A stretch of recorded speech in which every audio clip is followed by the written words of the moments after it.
un día más vamos a hablar de actualidad en audiología con Isabel Olleta. Muchas gracias por estar con nosotros. Gracias a vosotros.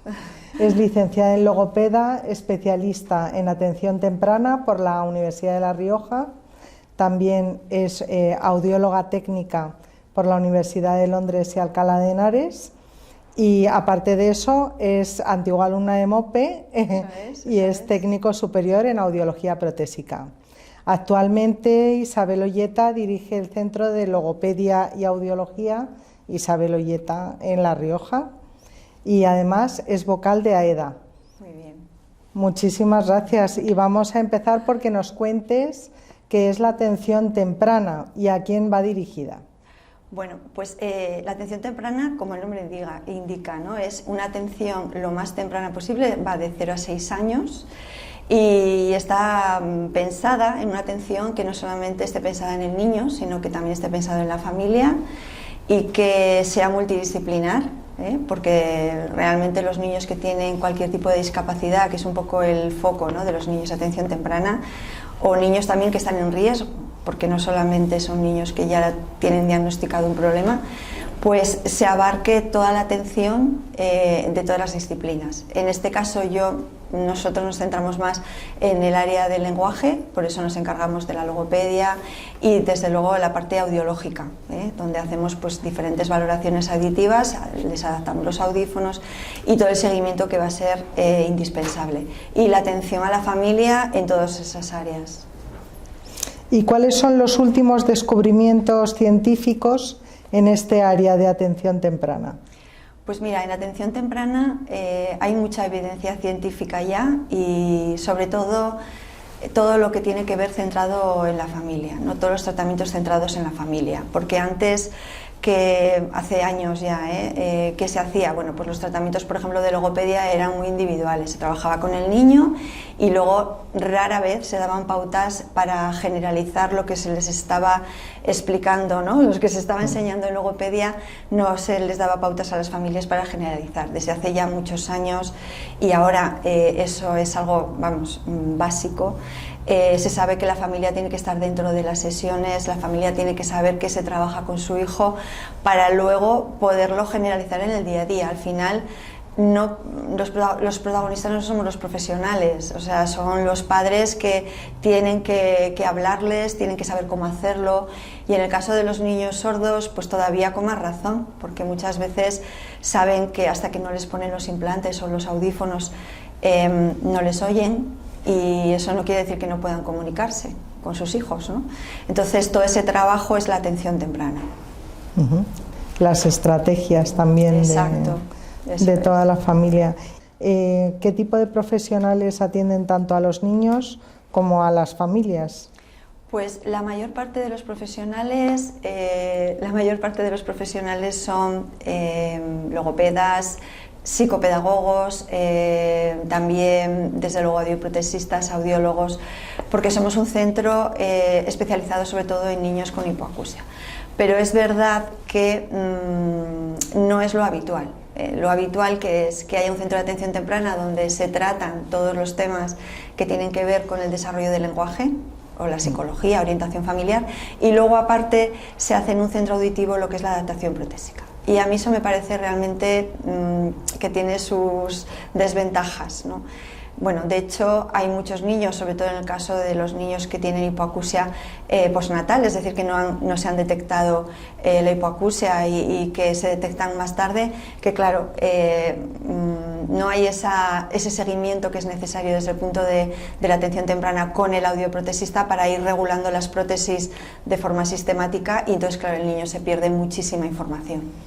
¿Y cuál sería, en este caso, por ejemplo, la ventaja de tener integrados a todos esos profesionales? ¿Cuál sería la labor en el tiempo del audioprotesista, del logopeda, del psicopedagogo? Pues me parece la principal es que todos abogamos porque haya una detección precoz y un tratamiento precoz.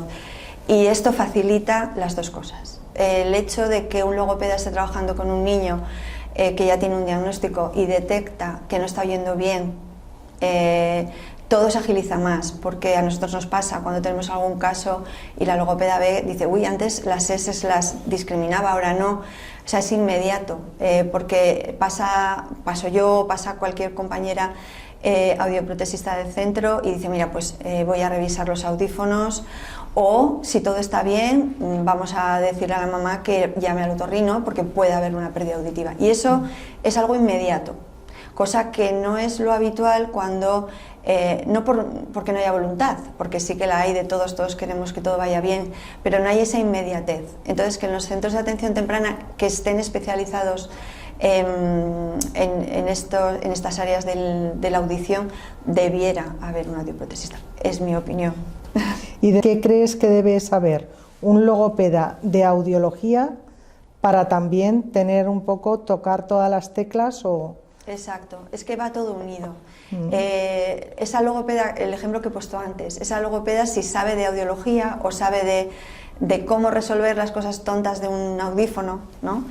A veces es la tontería del, yo qué sé, los filtros, ¿no? El tubito, cosas muy, muy pequeñitas, pero que hacen que ese niño no esté oyendo bien, o que se les han quedado pequeños los moldes, que muchas veces es lo frecuente. Pues saber todas estas cosas va a hacer que el resultado con el niño sea mucho mejor, claro. O sea, vamos a detectarlo pronto, va a oír bien y su trabajo logopédico va a ser más fácil, porque lo que tenemos que tener claro es que si no oímos no hablamos. O sea, entonces la forma de hablar bien y de captar y tener un lenguaje rico e incidental va a ser oyendo perfecto, y el trabajo en logopedia se va a hacer mucho mejor si controlamos esas cosas. Y como media, ¿cuánto tiempo se tarda, digamos, de tratamiento desde que se descubre, tanto en un neonato que se le ha descubierto en el primer momento, como una hipoacusia sobrevenida en un niño? ¿Cuánto tiempo de tratamiento más o menos lleva? Bueno, nosotras, como nos llegan los niños a ser centro de atención temprana preferente de niños sordos, nos llegan los niños nada más tienen el diagnóstico. Pues lo primero que hacemos antes de ver al niño es hablar con la familia, porque la familia pues está bastante destrozada, ¿no? Por el sentido de que nadie espera tener un niño sordo, y ahí empezamos ya con la atención temprana, sobre todo centrada en enseñar a la familia cómo debe comunicarse con el niño, que no tengan miedo,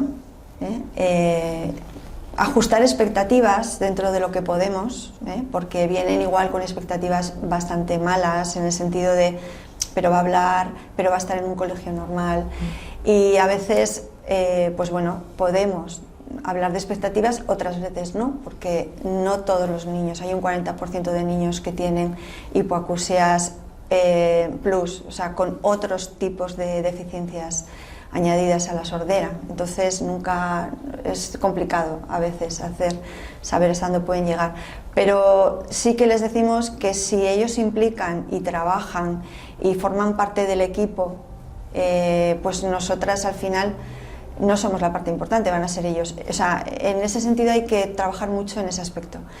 Y luego aprovechamos como 2 meses para hacer audiometrías conductuales. Esas audiometrías conductuales sirven para hacer una buena adaptación protésica, para conocer más al niño.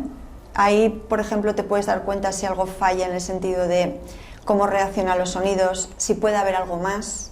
Con lo cual también son unas pruebas, son pruebas audiológicas, pero te dan muchísima información sobre de qué niño, de qué tipo de niño estamos hablando.